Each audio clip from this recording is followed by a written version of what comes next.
What's up, y'all? Oh, yeah, hello. I'd like to thank y'all for tuning in to another episode of the We Want More podcast. I'm your host, Anthony Moore. I'm Asante Morris. We got Pepsi in between us as usual, and we on episode 117. Please be sure to subscribe on whatever platform you listen to this on, whether that be on Apple, Spotify. Stop right now, scroll down. Please give us 5 stars. Don't act like you want to do it. Could you please do the shit? Please. I'm saying please. Please do the shit. Give us 5 stars. If you're watching this on YouTube, subscribe to that. Also, feel free to join the Discord. The link to that is in the description of every episode as usual. Join the Discord while that's still free. And we got the Patreon on the way. So, yeah, man, stop playing. Show a nigga some love, man. Please. Pretty please. Pretty. Show love, nigga. I love that drop so much, man. What's up? How you feeling? That was the energy that I was picking up. No, but I'm feeling good, man. So we recording this on Friday, May 1st. The Sixers just won last night. So hopefully, the Sixers were headed to Game 7. So hopefully by the time you hear this, we'll be in the next round playing the Knicks. You know what's crazy when it comes to sports? Like I'm a big. Of course, I root for the other Philly teams like the Eagles, the Phillies, the Flyers, but the Sixers. It's a shame that my mental health is on the shoulders of a 25-year-old. Like these young college kids determine whether I'm in a good mood or not. With them coming out and leading my team to like triumph. Yeah, maybe that's something that you need to investigate further. Because that's crazy. No, but it's not even just that. I'm sports is crazy because I also saw something. I'm a Sixers fan, but I'm gonna send some love to the Knicks, right? I'm gonna send some love to the Knicks because look, Anne Hathaway yesterday. Anne Hathaway, she was on the Tonight Show with Jimmy Fallon, and she was just talking about her fandom for the Knicks, right? And let me play this clip right here. Like, I'm also the type of fan that I considered wearing an OG jersey out here today. Yeah, that's it. So I'm kind of the... You're a little both, yeah. Because when I'm at the game, I want them to know that I know who they are and that they're going to win. Right, so Anne Hathaway, she said that yesterday. And then the Knicks, they proceeded to beat the Atlanta Hawks by 51. So it definitely is some magic behind that woman.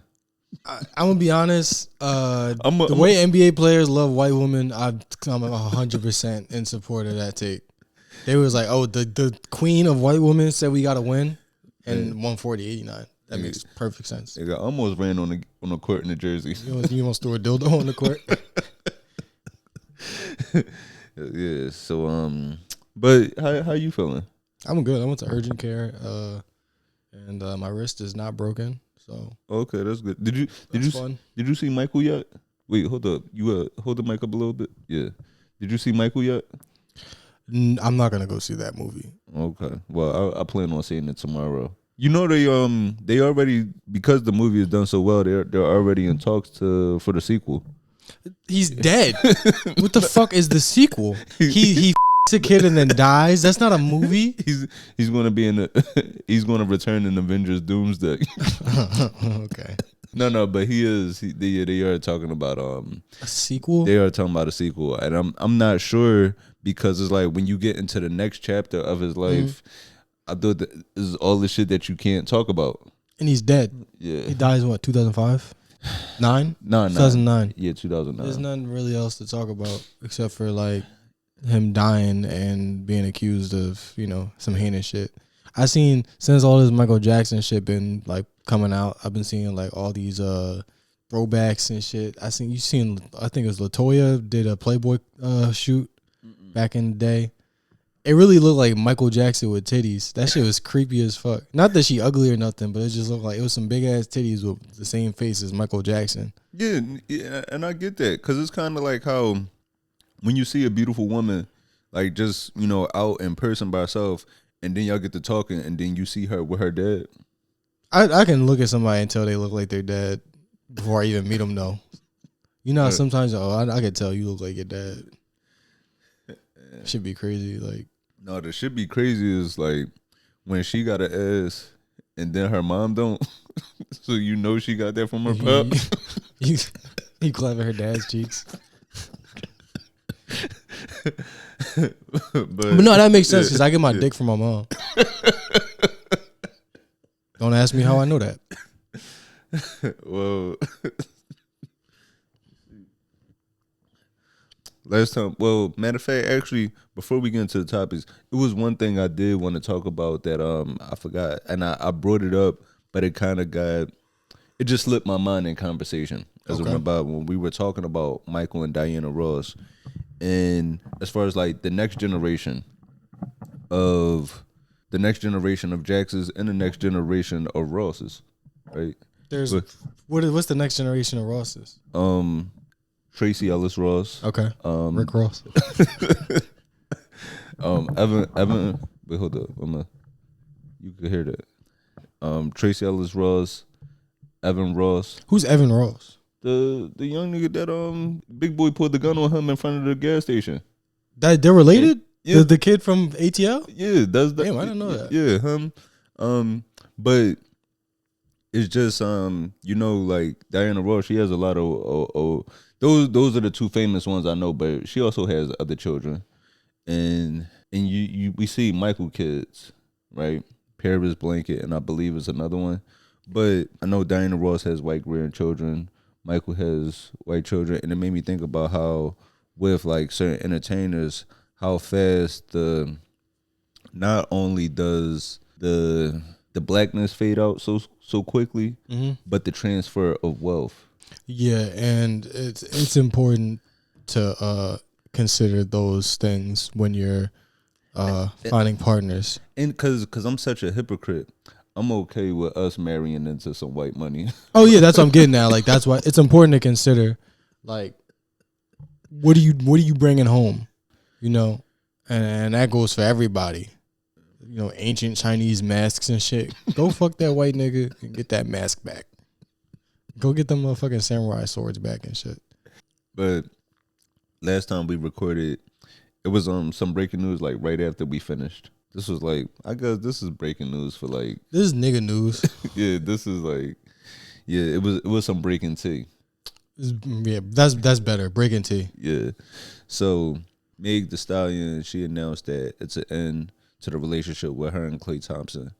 And she went publicly with this. Now, I will say, I don't like when relationships go public online, but, you know, if you include us in all the happy moments, I do like to be included in a breakup too.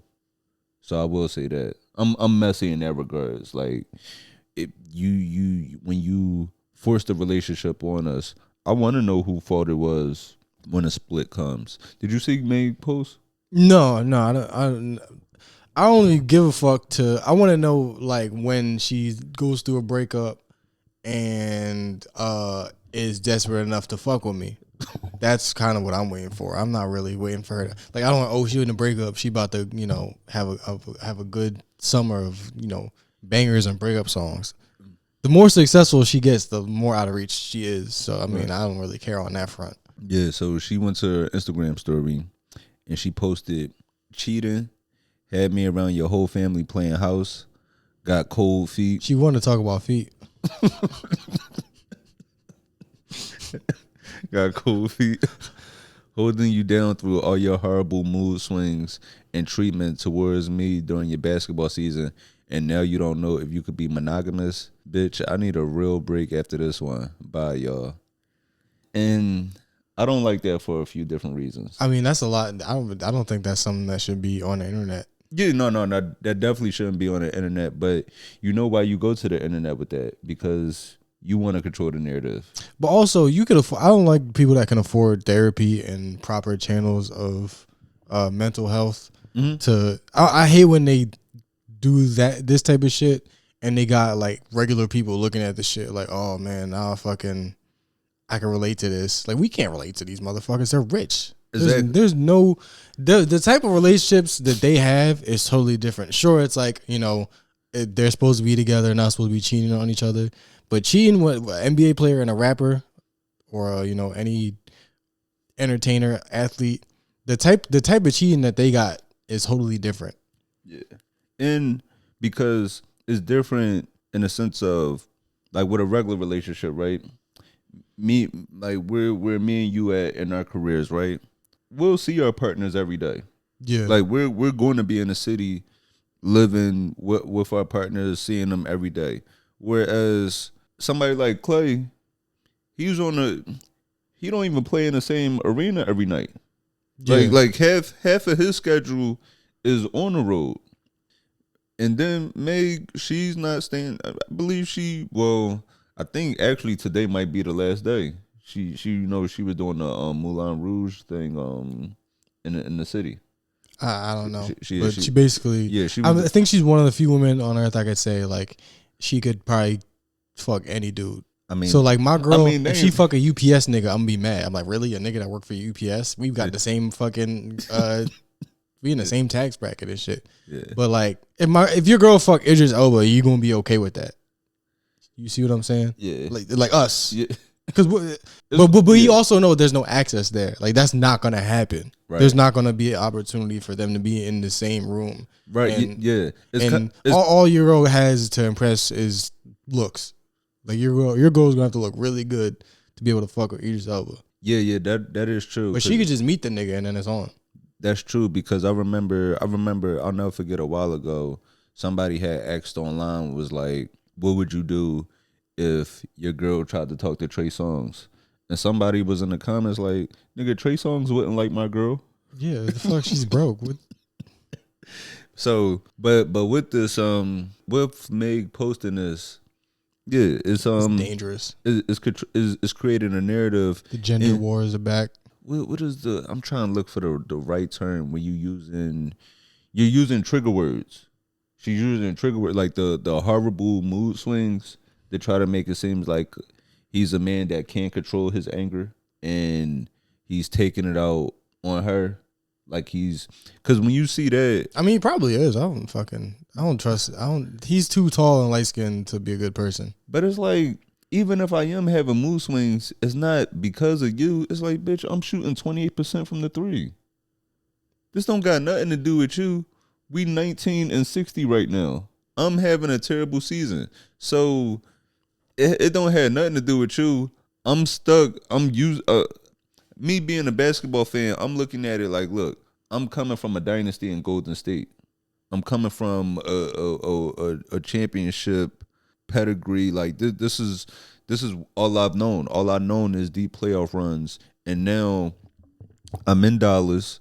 Y'all traded Luka, who I thought I was going to be playing with, and now I'm stuck here in this rebuild. So I don't think the horrible mood swings has anything to do with her. It's more so I don't like the situation that I'm stuck in. And then with the whole cheap, but he can afford. If you rich, you can afford a fucking anger consultant. Like you shouldn't be mistreating your girl if you got the money to fucking. You can have an anger management nigga. You can have a fucking a therapist and shit. Like a nigga like me, I gotta take my shit out on my girl. I don't got no other fucking options. Like you told me she gonna have to beat a punching bag. But nigga like this, I'm not hearing it. That's why I don't like these situations. It's either her or this wall. Yeah, and the wall is a lot more expensive to fix. So what the fuck? And people see this shit and they think they can relate. We can't relate to these motherfuckers, man. Like girls like, oh, see, it could happen to anybody. Anybody could get cheated on. You got cheated on by a nigga with a regular McDonald's manager job. The fact that he could fuck you, let alone two women, is impressive. We talking about a nigga that's in the NBA and traveling all the time. It don't even count as cheating at that point. You got to redefine the barriers. So like, what if this nigga is stressed out and like his fucking he's got like a fucking muscle cramp? You know, he might have to fucking fuck a bottle girl so he can have a good game the next day. We can't relate to that. I don't know what the parameters of their relationship was. No, you know it's funny. They say, but like Allen Iverson, you know, AI, he was known for like Club Fridays. Yeah, like he will always party and just buy out, I guess, all the endless apps at Fridays, whatever.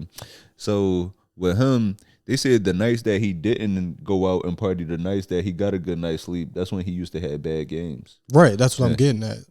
Like being able to be a piece of shit or just engage in whatever your vices are, might contribute to a better performance in whatever this industry is, especially like somebody like a musician. Mm-hmm.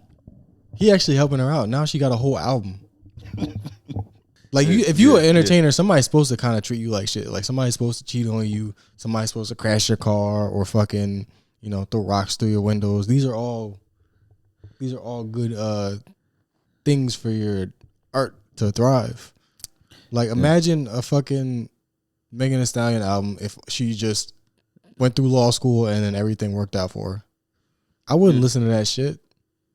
Say, I'm not twerking to this shit. You got a fucking 4.0 GPA and a healthy relationship with your entire family. Who the fuck wants to hear that? That's real because shit, we see what happened with that Chance Big Day album. Yeah, the nigga was too happy. Yeah. And I'm not saying that's what I want, but for some reason, that's what works. Yeah. The only reason Biggie got to be as Biggie as he was is because he fucking grew up in the projects and sold crack. And he had sardines for dinner. Yeah. Let's say this played out exactly how she's saying, right? I kind of respect the openness. I kind of respect the openness of saying I don't know if I could be monogamous. I mean, I disagree, but go ahead. What, you disagree? Yeah. Why? Because they've been dating for a while, and then he's like, "Oh, I don't know if I can be monogamous now." I mean, because that's what niggas do. They think like, "All right, this one, I like fucking her so much that I think I'm not gonna be able to fuck nobody else," and then you realize that that's predicated on a false premise, and now you're like, well, fuck, and there needs to be something else. Well, I say this, I don't like that he did this. I don't like that he did this to Meg. I will say that. What, he's supposed to do it to somebody poor? Not somebody poorer, but she is somebody that experienced a lot of trauma, and she's lost people close to her. I'm not sure when her dad passed away, but I know she lost her mom not too long ago in the recent years. Like she lost her mom while her career was on the rise. Then her whole... And people are saying she sacrificed her too. That's a lot to deal with. When I was out here like dealing with somebody, I never like to talk to somebody that experienced loss. That if I knew I wasn't going to be in their life, if I wasn't going to give them my all. I know what you mean. I'm not gonna fucking partner up with somebody who's like fucking dad's in the goddamn hospital with cancer. Like if my intentions aren't to be in a relationship, like if we're going into this carrying it as a fling, I don't want to be just another piece leaving out of your life. So especially like, you know what I mean? Like I know what you're talking about. Yeah, dealing with somebody that lost a partner. But that's like in the beginning. You like, all right, look, this shit ain't gonna work out. You go through too goddamn much. You won't never have a good day. I can't do this. But that's in the beginning. No, because you meet a chick, man, she got like 3 RIPs on her body. You be like, man, this bitch bad luck. Like, yo, are you killing these niggas? No, I mean, and you really can't like fuck with like somebody that's like actually depressed. You gonna have to fucking get some medication first before this shit start. I can't stand the bitch that never have a good day. Nothing good happened today. This whole week, nothing good happened. Yeah. And I don't know exactly what we're talking about anymore. But the only reason I ever even feel like the need to talk about these things is because they become avatars for the gender wars. Mm-hmm. Like women like, oh, I'm identifying with this. She got cheated on. This nigga was mean. And then all the guys are like, oh, she thought that she could be, my girl, but look at all the niggas she been with, da da da da. But also, these people are rich. They got totally different lives. Cheating is different. Like we don't got no access to orgies, my nigga. Like that's a different level of cheating. You gotta try to cheat. Yeah. This nigga gotta fucking deflect it and like beat it away. Like, do you know what we would have to do to actually have an orgy? Not even just to have just to have like shit. It take a lot to just get the group chat together. Like, you know how it is when you trying to get all your homies like to meet up after y'all skate? Yeah, like, I tried that shit yesterday. It didn't work out. That's a lot. These niggas got event planners for the sex parties. But don't nobody throw dildos in my job. If you were throwing dildos at your job, it's probably easy to set up an orgy.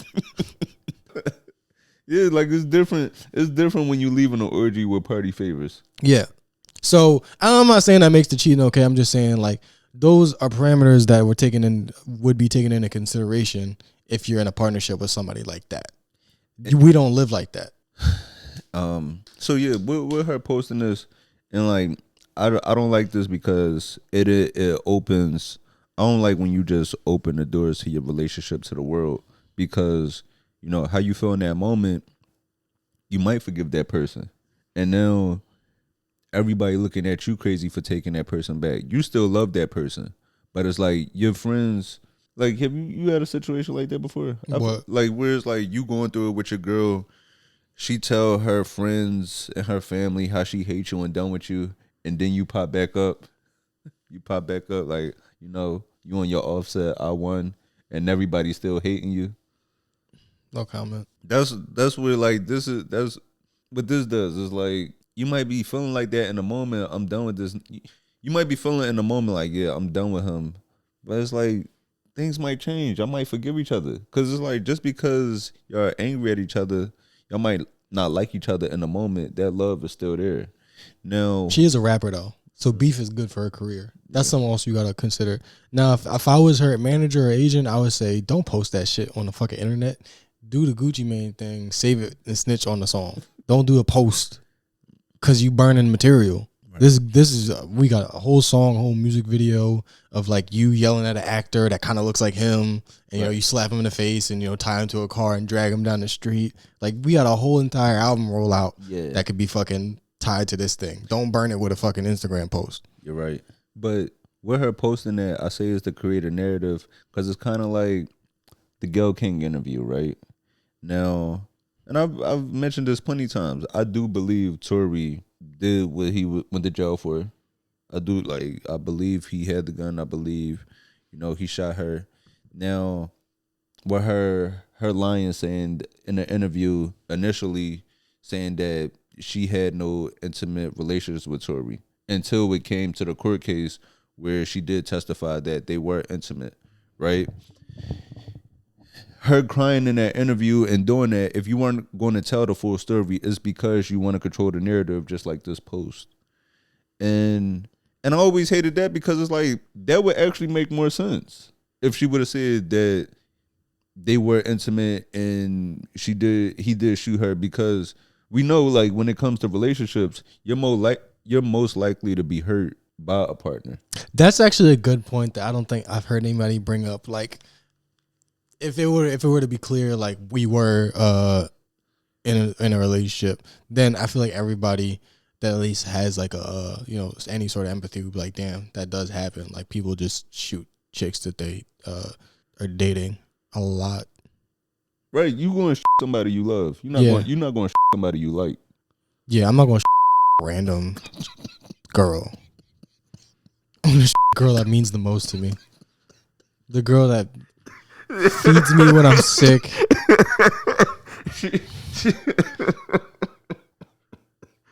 As fucked up as this. Yeah, thanks for everything you do for me, feeding me, clothing me, making me feel warm.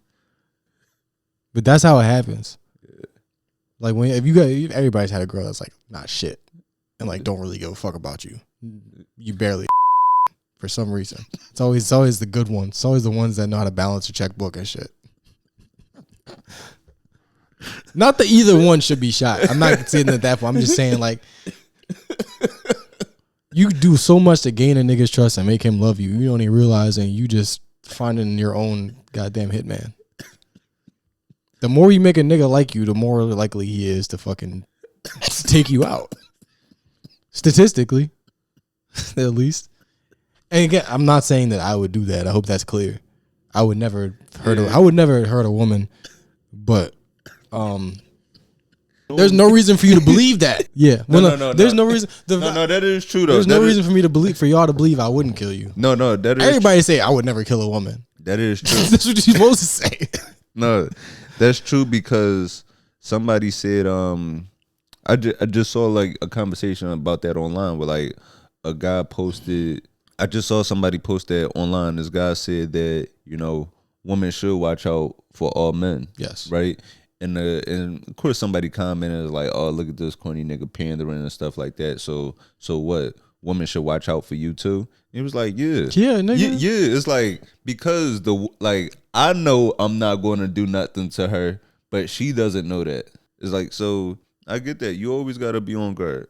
Yeah, like I've been around. Like I have like friends. You know, we might get like super drunk and they might just like pass out on the couch and shit. And that's so great that like I've got that kind of trust with, you know, but also like you shouldn't trust anybody to do that. You shouldn't do that. Yeah. And you should feel like you trust somebody enough to do that, but you got to think like, damn, it's not like that everywhere. I'm scared of niggas too. I think we made that clear before. Oh yeah. And it's like the people that argue against that are like, oh, so you just fucking pandering saying that women need to look out for men. Like, all right, let me brush past you, touch your shoulder on the street and not say excuse me and see what happens. You won't get irate about that. Along with the lines of cheating, is also too. I don't know if this is true. I'm not really like I'm not in tune with the world of Meg that much, but I guess that was also the thing where I'm not sure how true this is, but I guess in a timeline of events, it's alleged that she was intimate with Tory while she was in a relationship with Party. Yeah, and this is where I dislike it because guys are gonna look at this and be like, I can't never trust a woman now. Like, nigga, you are never even close to being in a position to where this is the type of woman that you would be, have access to. Looks wise, sure, but like social standing and economically, we not dealing with these type of women. Yeah, because it's different. Where imagine you in a world where you seeing every woman that like everybody is accessible to you. Yeah. In the sense of like not accessible to the like just because you see that person, y'all can have sex. Just accessible in the sense of you could get in contact with that person.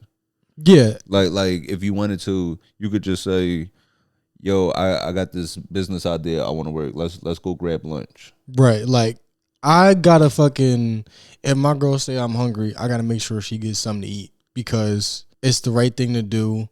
And if I don't do that, what recourse does she really have? But I just do it because it's the right thing to do. But like if you don't get Megan Thee Stallion something to eat, realistically she'd be like, all right, fuck it then. I'm gonna call Drake. He gonna give me something to eat. Like right. That's a lot of pressure. Right. We don't live like this. I want to make it clear that I don't feel like I can relate. Oh no, we definitely can't relate. But in this, I get both of them. I get both of them. Like they both set their boundaries. She said that fidelity and respect is non-negotiable for her.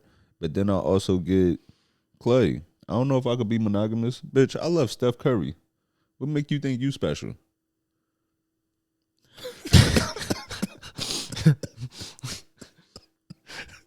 I don't know. What's Klay? I think Klay worth like 300 mil, and so I think Klay is about 36, 37. People saying, "Oh, you too old to not know if you want to be monogamous." Yeah, that's a good point. I don't really think so. Because when we look, when you look at it, when people mention Tracy Ellis Ross not settling down, is rich auntie goals. If it's a firm decision, yeah. If he's like, look, I'm gonna fuck with you, but this not gonna be what you think it's gonna be.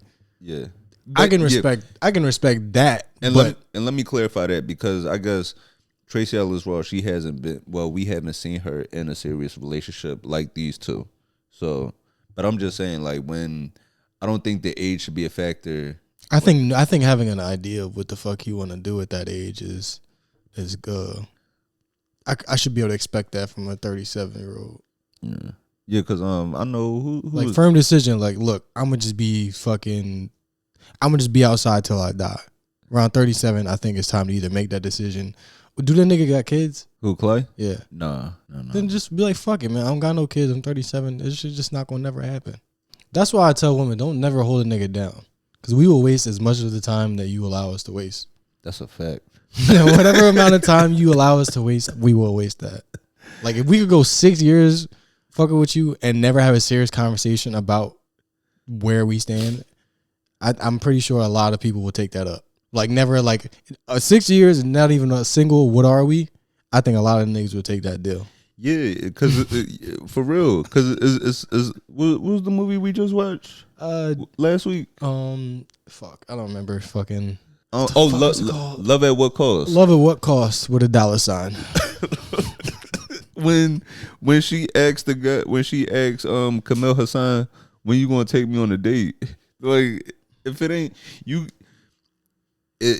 once you started something, you can't backtrack. Exactly, and you already set the precedent. Yeah, that's why it's important to be vocal about shit. Yeah, so and boundaries. Doing like when we gonna go out, when the fuck I feel like it. If it's a when, if there's a yo, you gonna have to take me out, or I'm not gonna see you no more, or take me out, or this will never begin. In the initially, like you want to see me, let's go out. That's a precedent. Yeah, you can set that, and I'm speaking from experience. Like I said, like I'm a time waster. Yeah, or at least I have been. Yeah. I think I'm grown. No, I think I will say I think you do a lot. Yeah. What? Yeah, and what I've seen from you're open and honest. Yeah. Yeah. I'm a good guy. Yeah, no, you are. I'm not as bad as I could have been. I think by the time I'm 37, I won't be like, oh man, I don't know if I want a relationship. Nigga, you not only are you old, you're rich. You could be more firm than that. Like if I had $3 million, I would tell everybody exactly how the fuck I feel at all times throughout the day. Exactly. So I'll be like, you know what, Mom, you need to shut the fuck up sometimes. You ever think about that? I'll talk to everybody crazy. My grandma, I don't want no motherfucking pot roast. Turn that motherfucking oven off. Fuck that shit. I'm fucking talking to everybody crazy. I'm not fucking doing no interpretations. When you rich, you could tell your grandma, put some motherfucking bacon belong in the mac and cheese. You introducing new mac and cheese recipes to your aunts. Yeah. Without even asking, like, yo, open the fucking oven. I'm putting some buffalo motherfucking sauce. I'm putting some fucking buffalo sauce. I'll make a buffalo chicken mac and cheese and can't nobody fucking stop me. I don't give a shit anymore. And I got security if you try to touch me. Like, you're gonna be firm. Yeah. I wouldn't be wishy-washy. Only reason I'm wishy-washy is because I'm like, I don't know if I'm gonna have it next month. I don't know where the fuck I'm gonna be at. I might be on the street next week.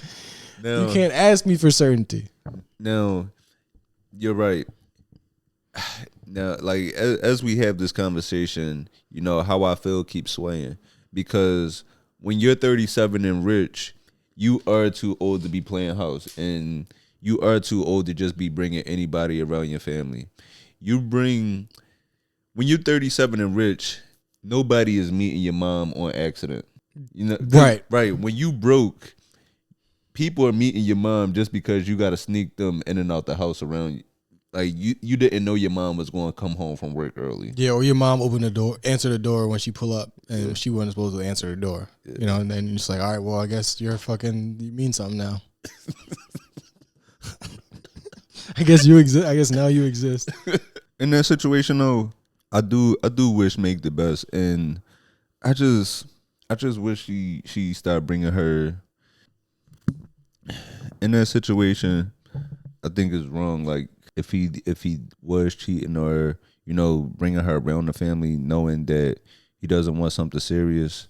But also with Meg, I do hope she slowed down and start bringing all her relationships to the internet, because when you bring like even us doing this, we can only talk about it because she included us, like she included the world in it. She made it public. So, right. And how would I feel if my personal stuff was fodder for news and podcasts and type of shit? Yeah, like you don't want to share people you love with people that don't care about you. Right. It sounds like you trying to convince me why you won't post me. That's such a good line. These people don't give a fuck about you. They don't give a fuck about me. They don't know me. They don't know us. For real. No, that's real, yo. The world cannot wait to see your downfall. Yeah. I can't have these niggas. Actually, I really can't have niggas knowing my girl exists. I got friends that I either don't know about or I know I can't trust. Bro, so that's actually a good point. Because as soon as you post your girl, they following. Yup. They doing all of that. I know a few comedians. There's a comedian from Philly that was doing that. What, like hitting up any girls that would like or comment on my pics, he would send them flyers to his shows. That is fucking hilarious, and I'm gonna do that now. And they Come would see my show on Fridays, 8 p.m. And they would hit me up like, "Yo, do you know this guy?" And I had to tell him a few times, like, "Yo, can you tell me who it is?" It's you know." Yeah. Yeah. That's funny as shit, dude.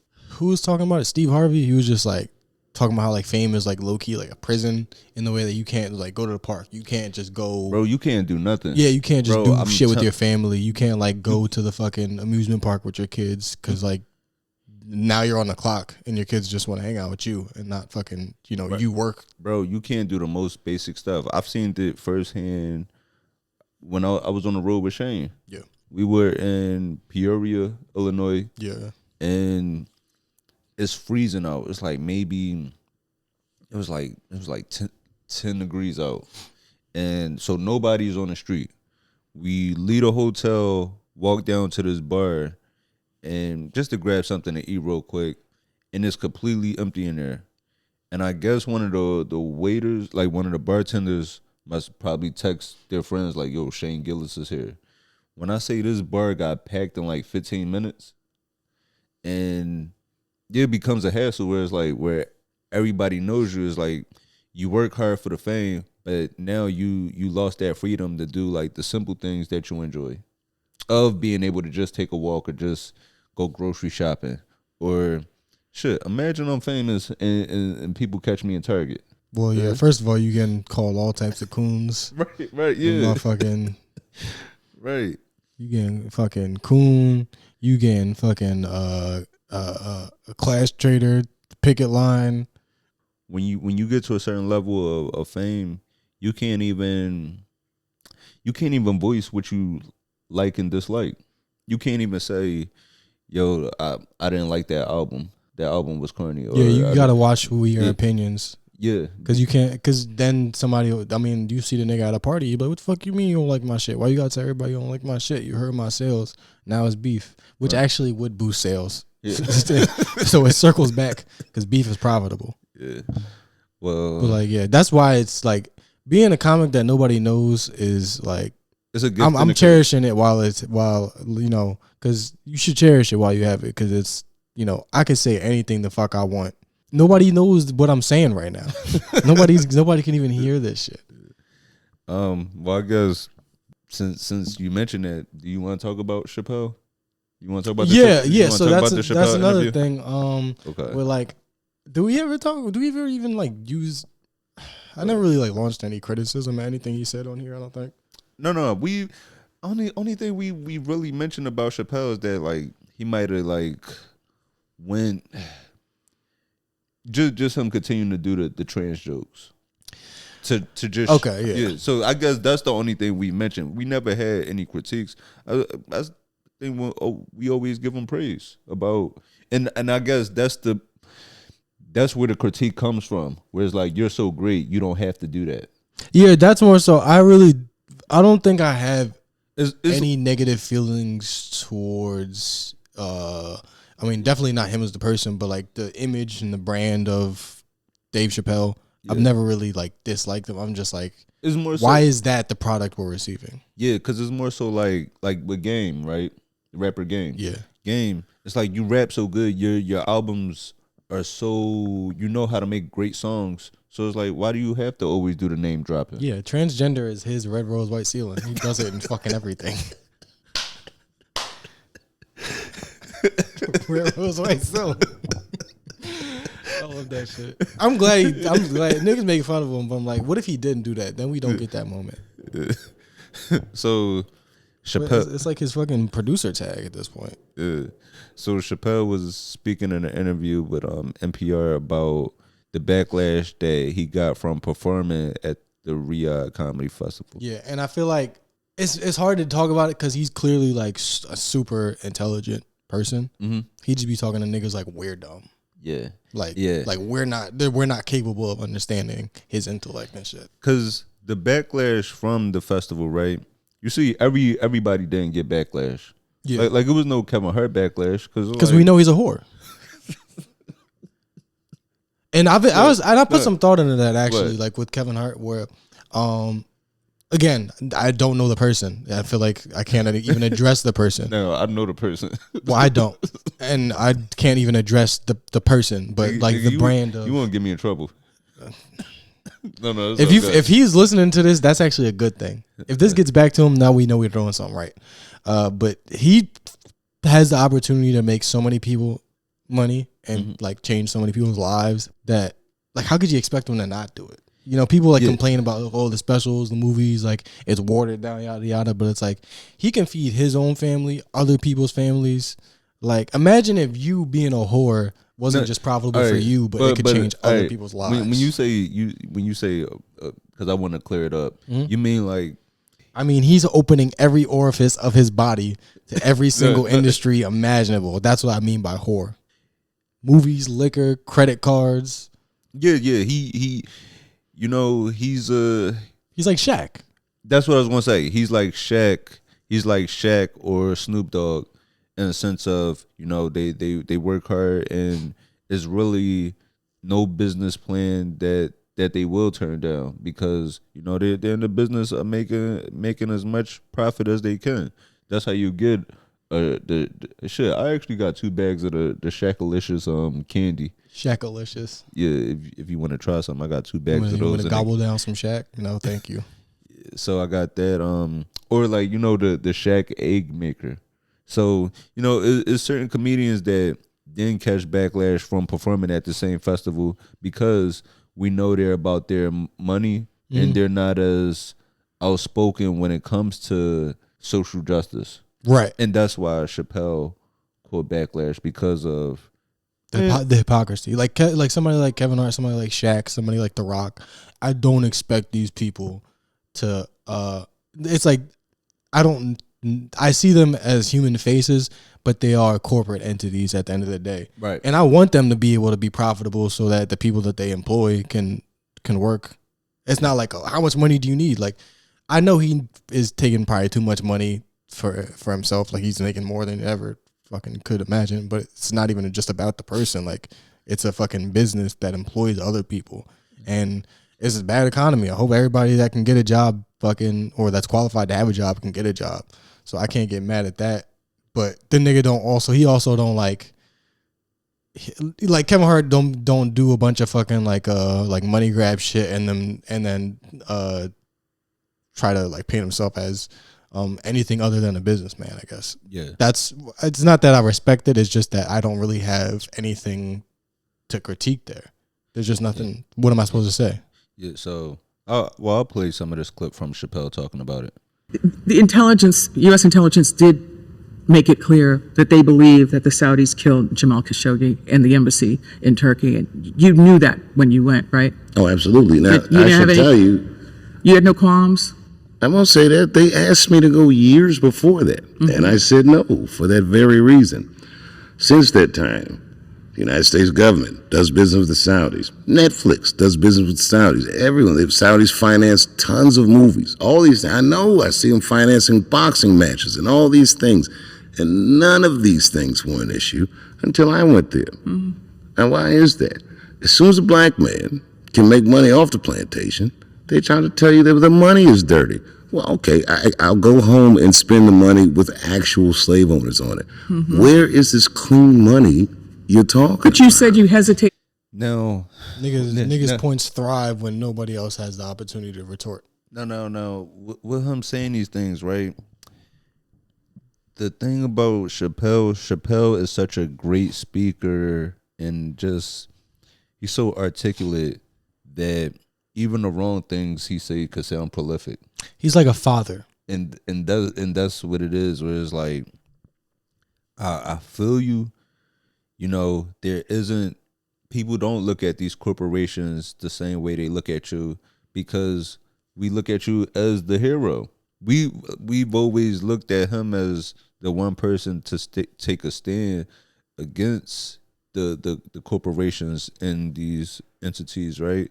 So where he says it's a problem that the black man can make money off the plantation, and that's the thing, the black man isn't supposed to make money off the plantation. Like, you're the one person, if they offered us that money, we'd be like, damn, that money could change our lives. Like people would understand us doing that. And we wouldn't have any we wouldn't really have any opportunity to make it seem like we're doing it for any reason other than the money. Yeah. But So- and that's the thing. Yeah. Why are we making it about? Let's make it about what it's about, nigga. It's a good check. Right. Yeah. But you trying to talk about how it's a free speech thing, or it's like it's a morality thing, like Or it's the money that they offered was enough to change a lot of people's morality. Everybody that took that was like, well, I got moral objections, but this check is nice. Right. Because I respect that a lot more than the whole, I think we need to open the dialogue, and these people need to experience comedy, and these people need to understand what free speech looks like. And they're more than aware. They're more than aware of what free speech looks like, and Because they don't because they go to sleep dreaming about it. It's like, I wish I could say something while I get my fucking hand and fucking head off. It's like how you think about your girl, you ain't seen her in like a week or two. You're like, oh, when I get her, first thing I'm doing is eating her butt. First of all, first thing I'm gonna do, I'm gonna eat her butt.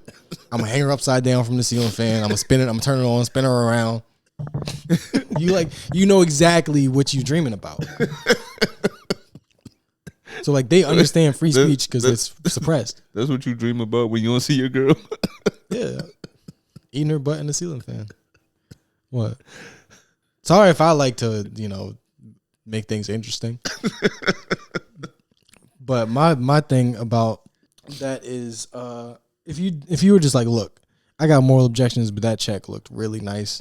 I get that. I would get it, and then, but if you say that, then you kind of relinquish your title as, truth seeker, truth teller, or voice of a generation, like all those things, like him, and Bill Burr.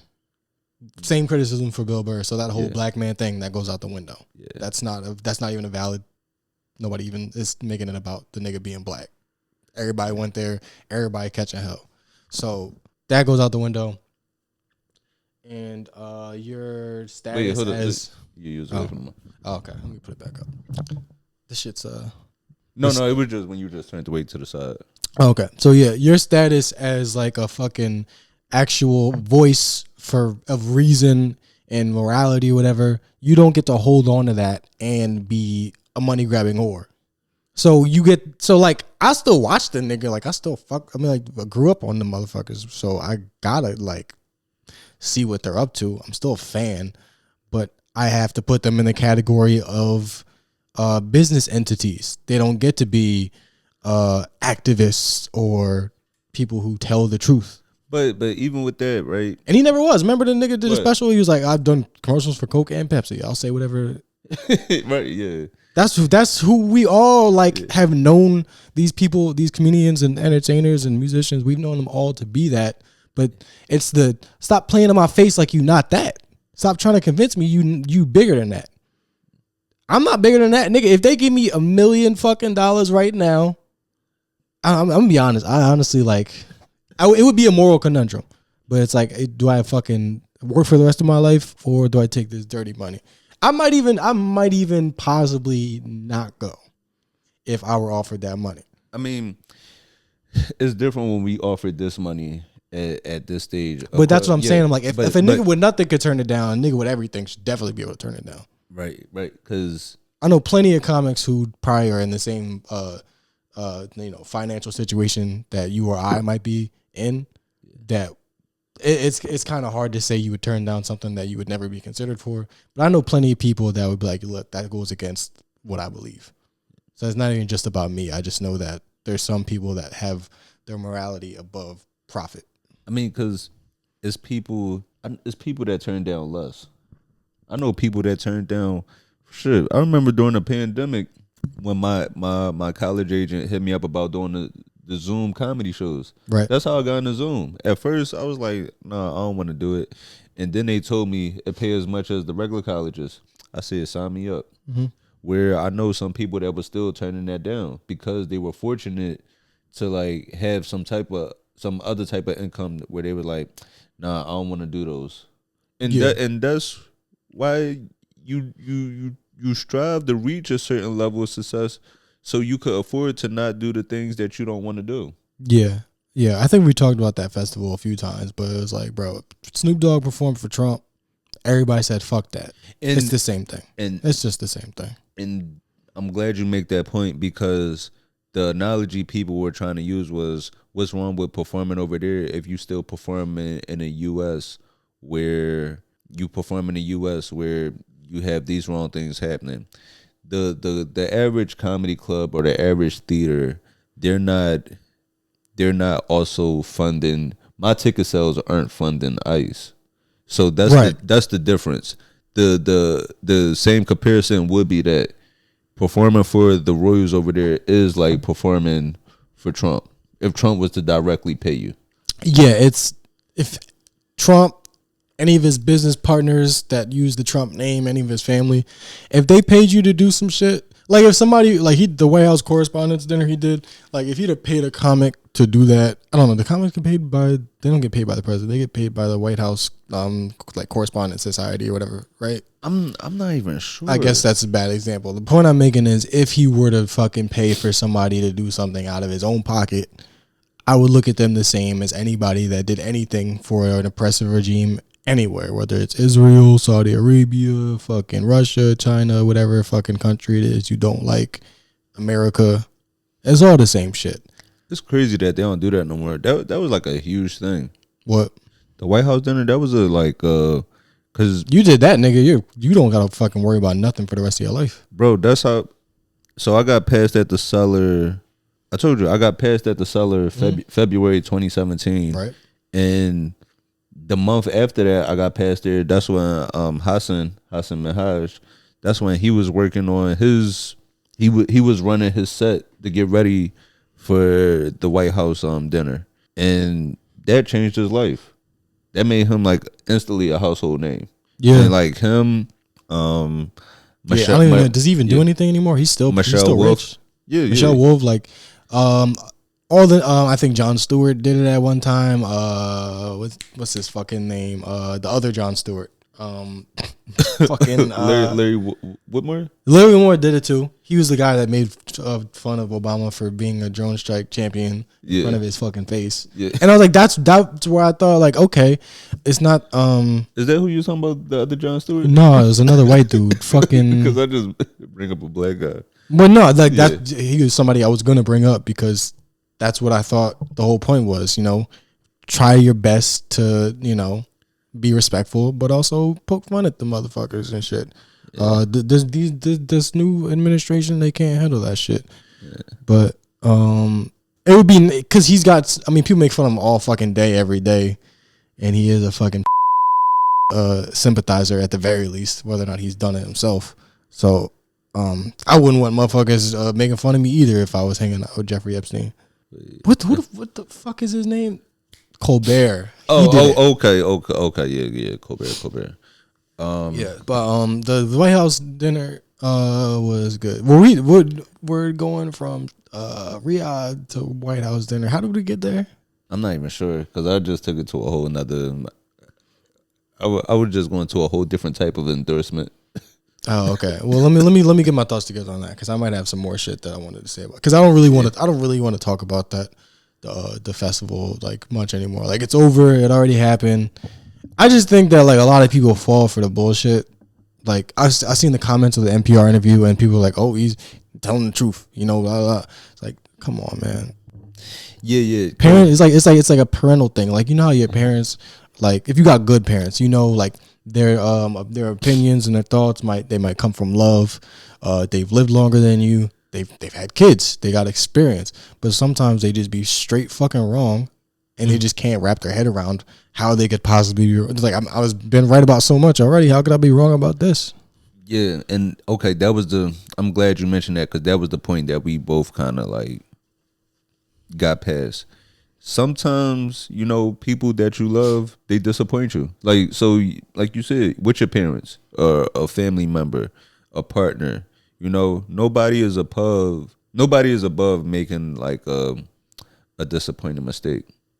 Yeah. And so as many things as we love Chappelle for, he could be wrong about some things in our eyes too.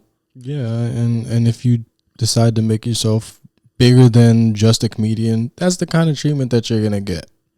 Yeah. You know, people might criticize fucking, like, you know, before Colin Kaepernick did the kneel, only thing anybody ever would say anything about him was his stats. Yeah. But when he decided to be bigger than that, then damn near his entire life opens up to criticism. That's just how it is. Well, while niggas was arguing about Meg and Klay Thompson, the Supreme Court just took some of our rights away. And honestly, the way we've been using them, can't be mad. If they passed a law that said niggas cannot talk about 50-50 paying for the dates on podcasts no more, I was like, all right. Yeah, so I would vote Republican if they decided to shut down to shut down the manosphere, shut down all dating conversation. Yeah, so the Supreme Court, they're trying to strip away some protected rights. Yeah, so we and they're doing this right before the midterms. Right. So the voting, like the way you I guess maps in districts are drawn, takes into consideration the you know, like residents, where they live and all that shit, and you can draw it any way you want. Right. Like I forget who has the power. I'm really not qualified to be talking about it too in depth, but you can draw a map to exclude. Like, let's say there's like a blob right here, a bunch of white people, and like right here there's a sliver of black and some more black, and over here is white people. You could draw the map to like circumvent them entirely, so they get like one vote and you get like 3 votes and shit. Yeah. So all right. So originally, this was passed by Lyndon B. Johnson. 5 months after the bloody Sunday attack. You know, when civil rights marchers were when they smacked the shit out of Oprah and Selma. That's how people would know. That's how I remember it. I saw that movie when I was a kid, so I'm just saying, like, remember when Oprah got her fucking shit rocked in the movie? That's what that was. That was the culmination that led to this act. I say things the wrong way, but you know exactly what I'm trying to get at. No, I get it. It's it. So after that, that later led to Lyndon B. Johnson passing the Voting Rights Act, right? And this helped prevent discrimination against minorities, which later led to, like, you know, minorities getting representation, right? Like on all levels of the government, whether that be like just on the local levels to like higher on up.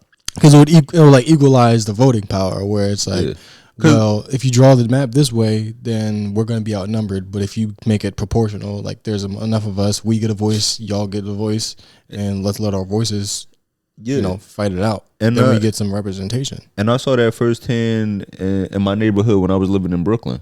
Okay. So when I used to live in Brooklyn, I was in Sunset Park. I was on 53rd Street between 8th and 9th Avenue, right? And the Brooklyn listeners, they might know what I'm talking about. When you go to Sunset Park, 4th to 6th Avenue is completely Spanish, like, or it's Hispanic. I'll be getting confused though I say Spanish or Hispanic or Latino. Hispanic, that's what they ask on all the fucking job applications. Yeah. So I say Hispanic. Yeah. So 4th to 6th Avenue is all Hispanic. 7th to 8th Avenue is completely Asian. That's their Chinatown, right? And then once you get over to 9th Avenue on over, it turns completely Hasidic Jew. So you could see how, if this is reversed, how the voting could be changed in that area to where one group has more power than the others. Yeah. Or to just give them separate districts so that they're like, their voices aren't drowned out in the majority. Right. It's like, y'all want different shit. Well, let's give them, you know, their own representation so that it can even it out. So that's considered unconstitutional by the Supreme Court as of this week, because race was taken into consideration. Like, apparently they're saying it's discrimination because race is considered. Same thing with equal opportunity and DEI, where it's like, I'm considering the fact that these people's neighborhoods used to get bombed. So, like, apparently it's racist to give them any consideration based on the premise of race. It's you know, it's legal, you know, it's like it's legal loopholing. Yeah. And because of this is why shit.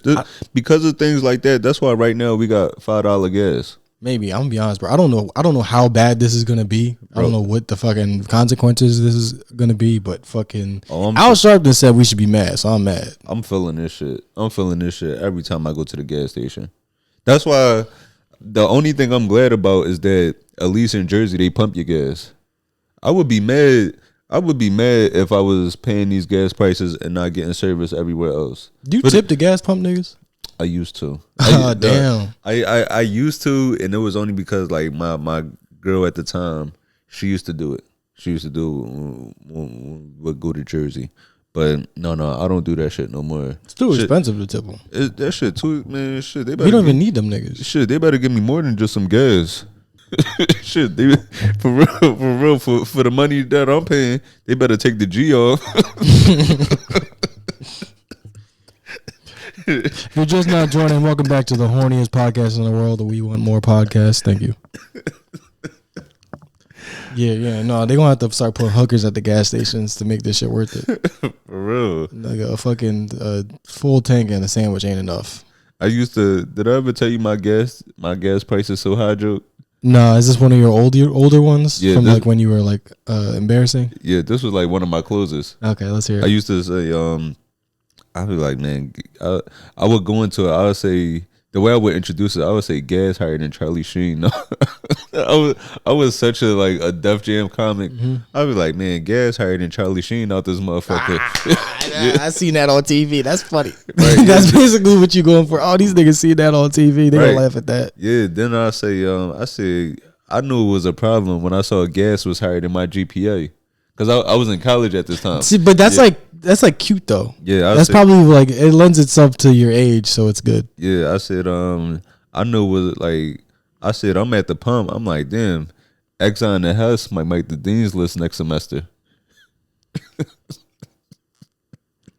The reason all right, so it's not necessarily. I feel like it's not really hacky. No, it's just that you can't do it anymore. It's not hacky, but it's just. You could go on stage and take it. Like any other comedian would be able to take that joke. As opposed to taking something that nobody else can take, me having a cockapoo. Who else was 18? Yeah. Like that was the thing. It's like it comes from a perspective. I know it's an easy perspective to obtain because if you're 18, you could do those jokes. But being a young comic in a smallish scene, you kind of do own all the young guy material. Right, yeah. So I'm not even mad at that. Because, my young material also used to have this joke about Maury. Now, I love this joke. I used to have this joke about Maury where they used to go on stage. Who else had the day off of school today? I say, who else celebrating Yom Kippur today? I would say everybody's favorite episodes was the paternity test, but my favorite episodes was with the wild teenage girls because I was looking for them little bitches all my life. And that's like, it's not necessarily personal to you to where nobody could take it, but nobody else older can take it. And if you're the only young guy, you run that. That's your avenue. Yeah, because if you 40 taking the young wild teenage girls on Murray joke, let me see. Yeah, I don't have any old. I say all the shit I started with. I still be saying that bullshit. All right, we get into the movie. Back with another one, the Tubi movie of the week. This week we watched Don't Come Looking. In this movie, this was cool. We got to see some familiar faces, but we got to see them in a totally different setting. So this was actually a horror movie. Yeah. And this movie, Don't Come Looking, it's about a group of friends that go for a weekend trip and they ignore a warning. And this leads to some of the friends going missing. Yeah. And I like the premise of this. I like this premise a lot. It's a horror movie, and I wanted to see these people and I wanted to see them step out of the drug dealer drama. Because in this we have Kamel Hassan.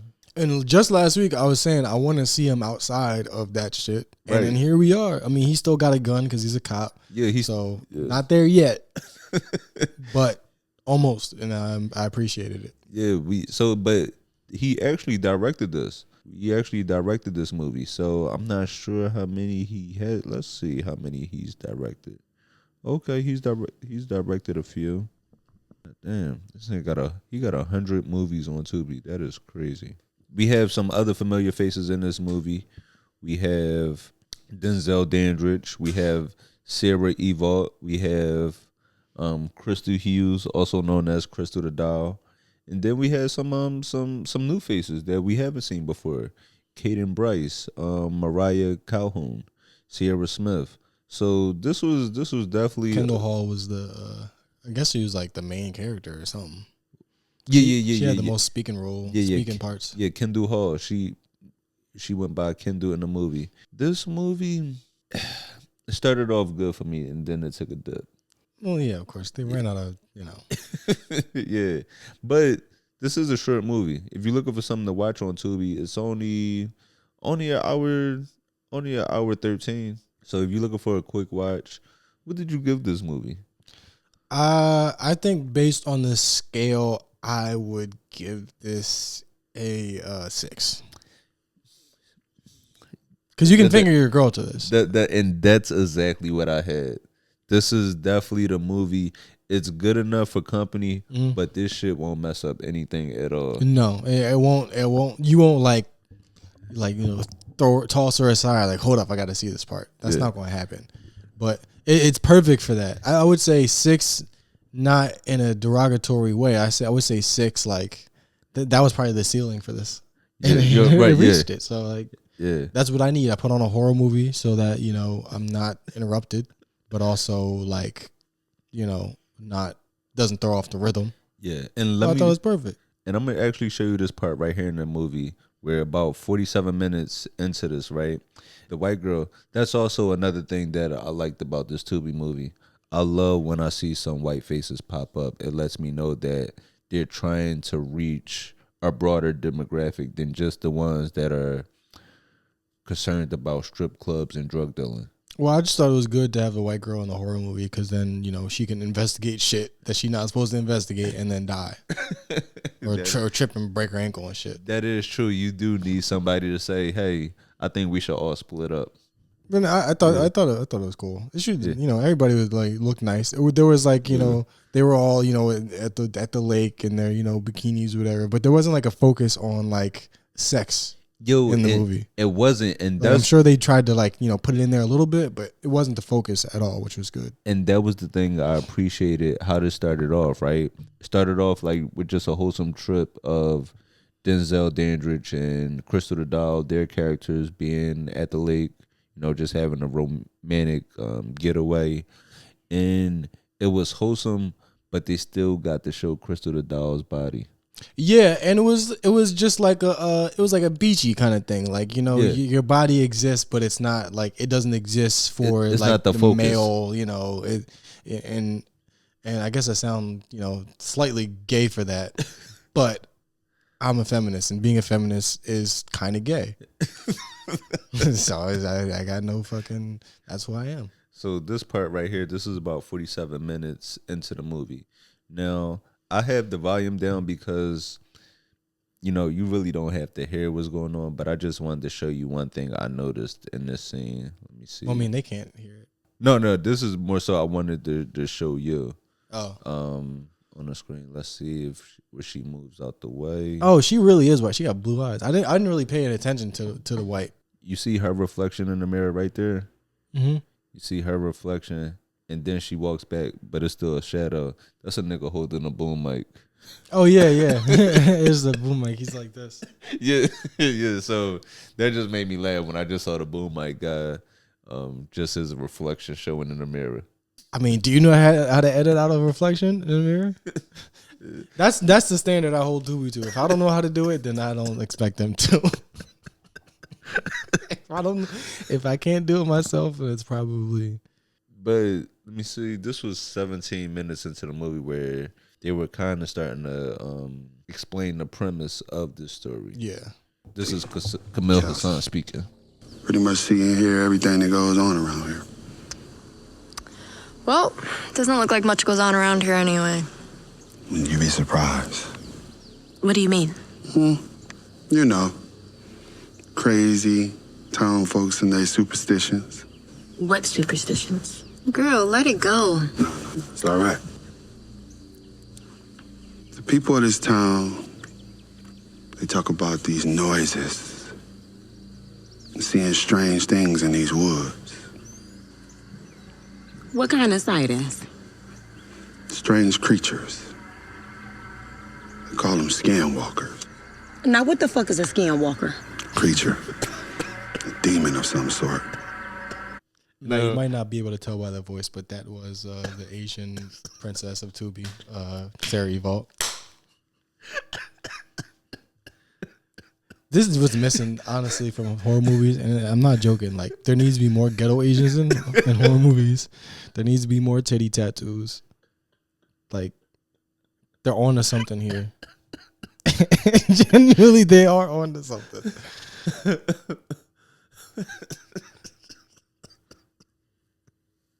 She be yelling at niggas in every movie. Like, god damn. But I could tell that's her. Yeah. She don't just do that in the movies. She doing that shit off screen. Yeah. So man, if y'all looking, she just be yelling. That shit in her blood. It's in her blood to yell at niggas. $14. So yeah, if y'all looking for something to check out, man, y'all could definitely check out Don't Come Looking. Did you have any lines you wanted to play from this? Damn. Yeah, go to 52 minutes exactly. But no, I'm serious. Like more ghetto Asians, more titty tattoos in horror movies. And you owe it as a man to yourself as a man to suck on a tattoo at one point in your life. I'm not really sure. You're not really sure? So why are we standing here listening to this? You don't even know what the hell she's talking about. No, I'm tired of letting this shit pass. This is not a horror movie, Kendall. This is real life. And not one of our friends, but two. I like that. Because this is definitely a horror movie. Yeah. I love when they do that. Like, this isn't TV, and you watching like fucking Grey's Anatomy. Yeah. That's great. So yeah, if y'all looking for something to put on when you got company, check out Don't Come Looking. Don't Come Looking. It's a quick watch, only an hour. So by that half hour, by the time the movie takes a dip, y'all should already be taking each other's clothes off. And just before we get out of here, just a few quick questions. Yeah. So all right, time for some questions from you, the listeners. All right. The first question somebody asks, might say, is it safe to say that Michael Jackson is more known than Jesus? Yes. At least we know Michael Jackson wasn't really white. Everybody ain't Christian. But everybody believes in Michael Jackson. Somebody else asked, they said, if African slaves were never brought to America, how would you envision Africa? And, you know, if they weren't brought here, so hypothetically, if slavery didn't happen, right? You know, you could hypothesize that it might have been this great boom, this great technological advancement, and like, you know, the continent would have thrived. But on the other end, we could look at the places that haven't been colonized, like the countries that haven't been colonized and that have been penalized for that and cut off. Yeah, I would just, we have a very, we try our best to not be Eurocentric, but whenever we think about, well, if we never we never came from Africa, you know, we would have to deal with all the shit that's, you know, wrong with Africa. Or like if we never went here and we stayed in Africa, we would have been able to make this shit, you know, something better. But like we'd still be subject to the same fucking colonization and pillaging and plundering that is going on right now. Like just because it's more of us there don't necessarily mean that we don't still get the cobalt mines and the emerald mines and the fucking subjugation. It's possible that if there was more of us and the United States wasn't as strong because they didn't have the, you know, black population. Yeah. Because, you know, we fought in the wars. We fucking voted for motherfuckers. We built shit for them. If they didn't have that, it is possible that America would have not been strong enough to, you know, destroy the revolutionary movements in the Congo and Burkina Faso and all that shit. So it's possible. So I don't know. Yeah, so that's true. We don't know how Africa would have been without like if black people weren't taken from that continent. But we do know that the U.S. wouldn't be what it is for sure. Yeah, without black people, and maybe even Haiti would have been fucking better off. It could have maybe it could have been a full circle thing. Yeah. But I don't know. I feel like things would be because France still owe Haiti money. Yeah, but like if Africa was larger, stronger, and we all like if everybody stayed because it was so splintered. People were taking here, people were taking there, people were taking there. Infighting and all that. If it wasn't for all that, then it's very possible that in the way that France was able to send troops and supplies to America to help fight off the British, then some, African union would have been able to do the same for Haiti to have them fight off the French and, other places. So it's all a what if. Somebody asked me, this is the homie, my man Pedro asked me this. He asked me what was my favorite SolidWorks order. We actually used to work at SolidWorks together. That was my man. I love a good. You ever go to SolidWorks? I don't think so. I know what it is. And I'm mad because the one I go to now, that shit's so far from here. It's like a good 25, 30-minute drive. It's like near. Is SolidWorks really that good that you can't get the same shit at Sweet Green or fucking You probably could, but I just I'm just so used to it. They actually about to open the SolidWorks in Newark, I heard. I can't wait for that. I never been. Oh yeah, well when it does open, we could go. We could go grab some solids together. Yeah, that's probably gayer than anything else I've said here. My order. That's more intimate than the fucking Pretty Ricky song. I forgot I even played that. Yeah. I get honey barbecue chicken, buffalo chicken. Oh, that's a straight dude salad. We're good. Yeah, I get It's very masculine salad. But my base barbecue chicken salad. My base is some man salad. I get romaine and I mix that with the pasta noodles. And I get so honey barbecue chicken, buffalo chicken. I get egg, cheddar cheese, and then I'll throw some tomatoes in there. And if I want to get a little extra, I'll throw some craisins and some tortilla strips in there. And my dressing is Italian vinaigrette and sesame dressing. It used to be called Oriental sesame, but you can't say Oriental no more. We can say about rugs still though, right? And the last question somebody asked, they said, "What's the craziest story you have about a stand-up gig?" You have any crazy stories? I mean, somebody said to me, and but that's also not that odd that somebody would use the N-word. But I remember I said it. I remember I had a joke, and it wasn't. It's I'm careful about saying the N-word around white people or in front of them. Or definitely not predominantly white audiences, but it was mostly black people, and it was one or a couple white people were just scattered about that. You didn't even really notice. And then one guy goes, "Man, I love that joke you did." I was like, "What the fuck?" I had a situation like that too, actually, where it was me and another black comic. Shit, I think. Matter of fact, it was me and Chris Red. Okay. Yeah, it was me and Chris Red. We at the Cellar, and damn, I'm just name dropping. No. I mean, you were telling a story. No. But it was me and Chris Red at the Cellar. This after shows, people might want to come up and take pictures and stuff like that. So it was like a older couple and their older daughter. That guy, the father, is really enjoyed the show. He was like, "Yo, man, I loved y'all. Can I get a picture with y'all?" And somebody was about to take the picture with us, and and the daughter was like, "No, come on, Dad, stop it. You're doing too much. You're being embarrassing." And me and Chris were like, "No, it's cool." And the dad goes, "Yeah, it's cool. We all niggas." And it's just like, yo, you what the fuck? It's like, yo. Does it have, yo? It's like, yo, it was all good until you did that. Now we can't take the picture with you. Yeah. That was probably one of the craziest situations I had. Yeah, and that's not even the craziest. That's just, the one that you remember. But I'm sure, probably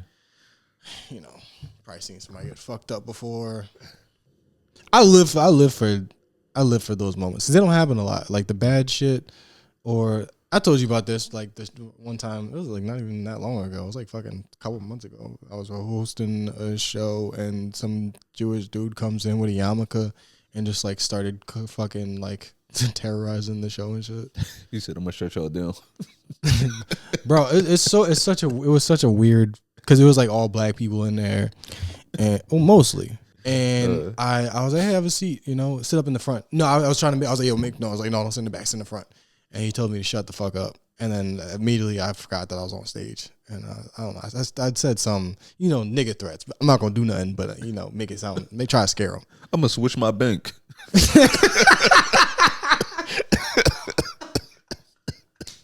I'm taking all my money out of JP Morgan. I'm not buying no more bagels. I'm gonna pour concrete in them tunnels. And I'm about to chase you around with a light bulb during the Sabbath. Had a fucking it wasn't that he was like, openly Jewish, obviously, but he was like on some like weird like Zionist shit to where like it was, how like he was holding the show hostage a little bit, but it's like he had a gun to his own head. Yeah. And he was like, y'all want me to He's like, y'all want me to get out of here. He's like, you guys are all anti-Semitic. Nobody said shit about him at all, or about him even being Jewish. But like, he came in with the owner of the spot too, and I was talking to him, and I was like, you just gonna let him fucking do this shit? And he's like, I own the place, and I was like, well, so you want him in your place of business doing this shit? Like, right? It was super weird. No, that's hilarious. Banks is fucking. All right, guys, before we get out of here, as always, man, just thank y'all for tuning in to another episode with us. Thank you to all the new listeners, the returning listeners. We definitely appreciate y'all. You can check out your show. Oh yeah, Cafe Bureau, Williamsburg, Brooklyn, 8 p.m. Fridays. Today's Friday we're recording. It's gonna be this Friday. It's gonna be next Friday. It's gonna be the Friday after that. So you can come see me every Friday. Yeah, in Brooklyn and Williamsburg. This Friday, next Friday, Friday at the next. First Sunday. Are we there yet? You can see. You can see me. Yeah, y'all all Ice Cube's movies. Y'all can ride along. Y'all can ride along. See me perform. Shit. And I'm gonna be there with the anaconda. Fuck, I was gonna do that one next. Damn. Straight out of fucking references. I'm straight out of Compton. I don't know. Yeah. Come support this show, man. We need this money because we all about the Benjamins.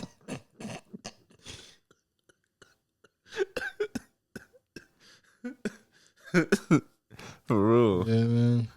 I'm just trying to hit my lottery ticket. Yeah. We just boys in the hood. We just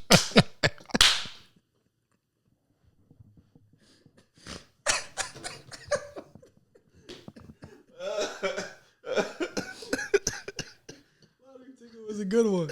I forgot about that one. Oh shit! It sucks nobody saw that bullshit ass Netflix movie he did a year ago, or else I would drop that one.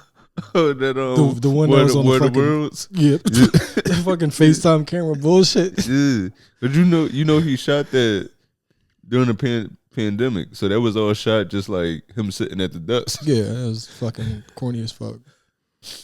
No, Ice Cube. Are we done yet?